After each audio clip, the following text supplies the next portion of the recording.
छात्रों, आज हम कक्षा 10वीं में विज्ञान विषय में अध्याय 5 पढ़ेंगे, तत्वों का आवर्ती वर्गीकरण।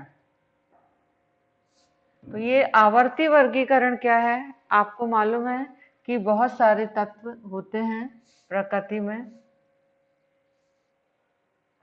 जैसे कि विभिन्न प्रकार के पदार्थ हैं और यौगिक हैं जो तत्वों से मिलकर बने हैं।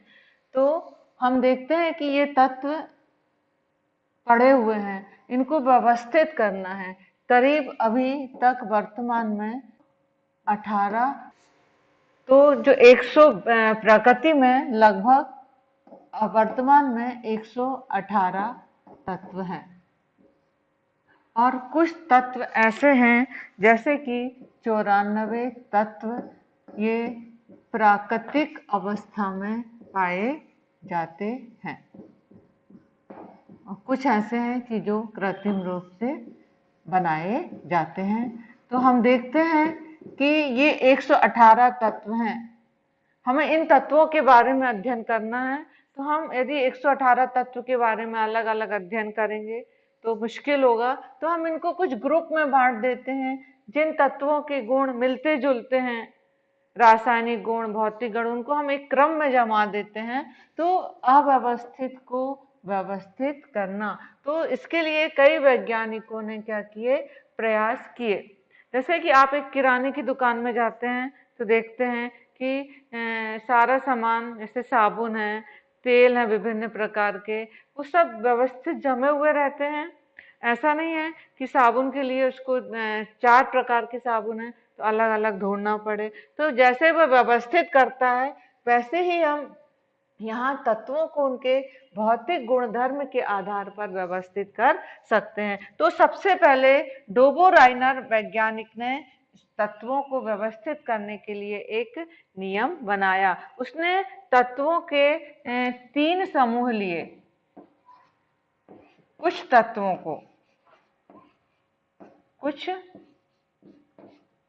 तत्वों के 3 समूह बनाए। क्या बनाए? 3 समूह बनाए। उस समय बहुत कम तत्व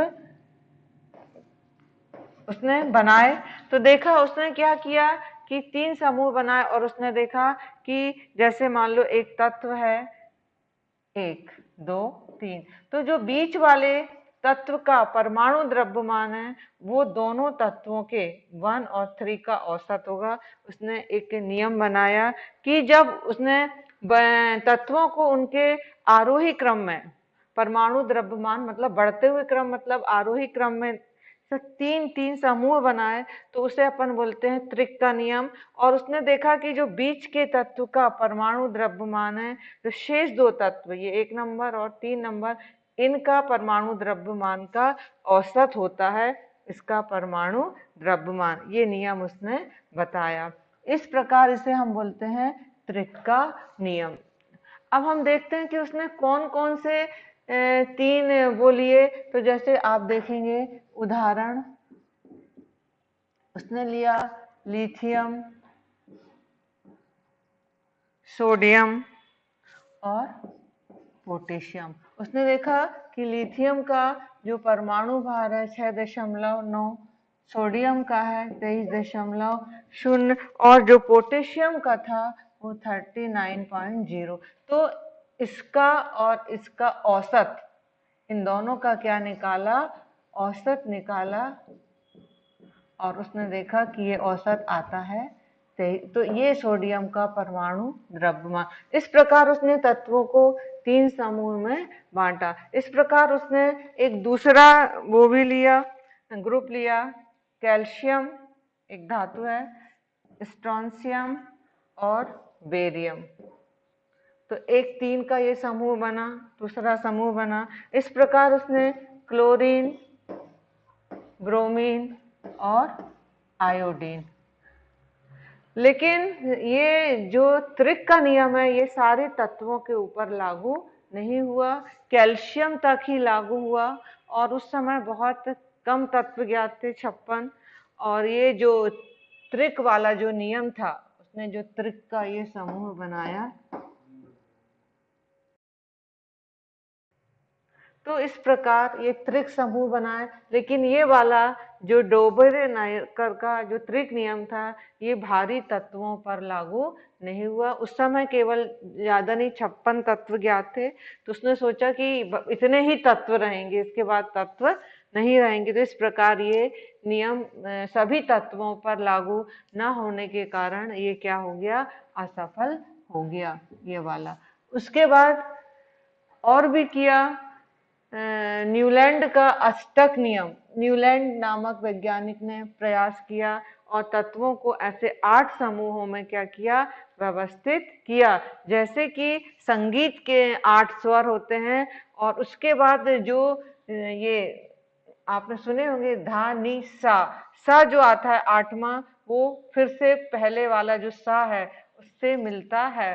तो इस प्रकार उसने क्या किया कि बताया कि तत्वों को यदि हम बढ़ते हुए परमाणु द्रव्यमान के क्रम में क्या करें, व्यवस्थित करें, तो हर 8वें तत्व के गुण पहले तत्व से क्या करेंगे, मिलेंगे। जैसे आप देख रहे हो लिथियम के बाद 8वां तत्व आता है सोडियम, तो लिथियम और सोडियम के कुछ गुण मिलते हैं। बेरिलियम के गुण मैग्नीशियम से मिलते हैं। तो ये न्यूलैंड का अष्टक नियम भी कुछ ही तत्वों पर क्या हुआ, लागू हुआ। ये सारे तत्व पर नहीं हुआ। उस समय थोरियम तक तत्वों की क्या हुई थी, खोज हुई थी। और इस प्रकार हम देखते हैं कि न्यूलैंड का अष्टक नियम भी सारे तत्वों को इस प्रकार व्यवस्थित करने पर क्या हुआ, असफल हुआ। अब न्यूलैंड के अष्टक नियम के कुछ मतलब कमियां थी, कमियां मतलब कुछ उनके बंधन थे, सीमाएं थी। तो मैंने अभी समझाया कि भारी तत्वों पर यह लागू नहीं हुआ और उत्कृष्ट गैसों की उस समय खोज नहीं हुई थी। उत्कृष्ट मतलब हीलियम, नियॉन, ऑर्गन, निष्क्रिय गैसें हैं, तो उन पर भी ये सिद्धांत मेल नहीं खाया। और इस समय अष्टक नियम को पालन करने के लिए उसने क्या किया, कुछ असमान तत्वों को एक साथ रख दिया। तो ये नियम जो सिद्धांत था केवल कैल्शियम तक ही क्या हुआ, लागू हुआ। तो हम देखते हैं कि न्यूलैंड का अष्टक नियम भी सफलता प्राप्त नहीं कर सका। उसके बाद मैंडलीफ नामक वैज्ञानिक ने तत्वों को व्यवस्थित किया और उसको कुछ सफलता मिली। उसका एक नियम बनाया उसने कि जो तत्वों के गुणधर्म होते हैं, यह है मैंडलीफ का आवर्त नियम। तो उनके जो परमाणु द्रव्यमान के आवर्ती फलन होते हैं। तो मैंडलीफ ने जो अपने नियम बनाए, जो एक सारणी बनाई, उसमें किसको आधार दिया, परमाणु द्रव्यमान को।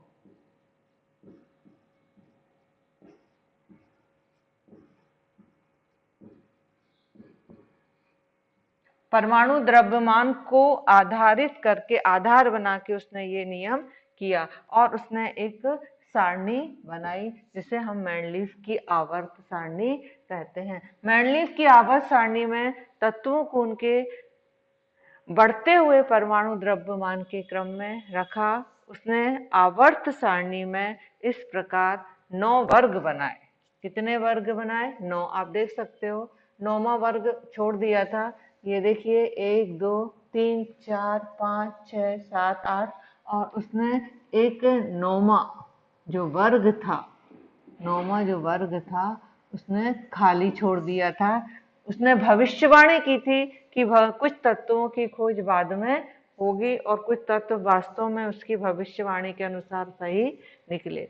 इस प्रकार उसने ये जो ऊर्ध्वाधर लाइनों के द्वारा बटे हुए हैं, इसको उसने वर्ग नाम दिया। और जो 36 आड़ी पंक्तियां हैं, ये आप देख रहे हैं ना, 1 2 3 4 5 6 और 7, ये आवर्त हैं। तो इस प्रकार उसने देखिए हर वर्ग को 2 भागों में बांटा, ए और बी उपवर्ग, ए बी आप देख सकते हो यहाँ, ए और बी उपवर्ग। और इस प्रकार तो सबसे हल्का तत्व देखिए हाइड्रोजन है। आप इस सारणी से संकेत हाइड्रोजन देख रहे हैं ये, और इसके बाद उसने ये जगह पूरी खाली छोड़ी हुई है। हाइड्रोजन, उसके बाद बढ़ते हुए लिथियम, बेरिलियम, बोरान, कार्बन, इस प्रकार बढ़ते हुए क्रम में तत्वों को व्यवस्थित किया, लेकिन इसमें कुछ कमियां भी थी कि इसमें हाइड्रोजन का स्थान निश्चित नहीं था, क्योंकि हाइड्रोजन के गुण इनसे भी मिलते जुलते थे। तो ये एक इसकी आवर्त सारणी की कमी थी। कहीं कहीं पर क्या हो गया कि भारी तत्वों को, अधिक परमाणु द्रव्यमान वाले तत्वों को पहले रख दिया। आप यहाँ देख सकते हो ये तीन, Fe, आयरन, कोबाल्ट, निकल। इसका देखिए द्रव्यमान 58.93, निकिल का है 58.71। तो इसका द्रव्यमान पहले ज्यादा है तो इसको बाद में आना चाहिए, लेकिन ये गुणों के अनुसार ये पहले आ गया। तो इस प्रकार भारी तत्वों को पहले रख दिया गया। तो भी इस सारणी से विज्ञान के जगत में तत्वों को जमाने में बहुत मदद मिली। इसमें कुछ कमियां थी, उसके बाद दूसरे मोसले नामक वैज्ञानिक ने इसमें क्या किया, संशोधन किया और एक नया नियम बनाया। आप देखेंगे मैंडलीफ के आवर्त नियम की कुछ कमियां। तो मैंने पहले बताया कि हाइड्रोजन का स्थान निश्चित नहीं था, और जो समस्थानिक हैं, समस्थानिक क्या होते हैं कि एक ही तत्व के एक से अधिक परमाणु जिनका परमाणु भार अलग अलग होता है लेकिन परमाणु संख्या समान होती है, गुणधर्म एक से होते हैं, तो उनका कोई निश्चित स्थान नहीं था। और कुछ परमाणु द्रव्यमान जिनका अधिक था उन्हें पहले रख दिया। ये क्या थी, कमियां थी किसमें, मैंडलीफ की आवर्त सारणी में। तो इस प्रकार मैंडलीफ की जो आवर्त सारणी थी उसमें 9 वर्ग बनाए हुए थे। 9 वर्ग में से 8 और 1 खाली छोड़ दिया था, और इसमें जो आवर्त थे वो कितने थे, 7 आवर्त थे, जो 36 लाइन के द्वारा डिवाइड होते हैं।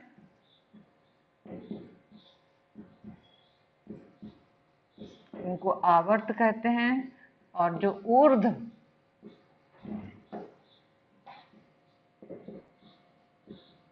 ऊर्ध्व पंक्तियों से डिवाइड होते हैं उन्हें हम क्या बोलते हैं, वर्ग। इस प्रकार मैंडलीफ की आवर्त सारणी।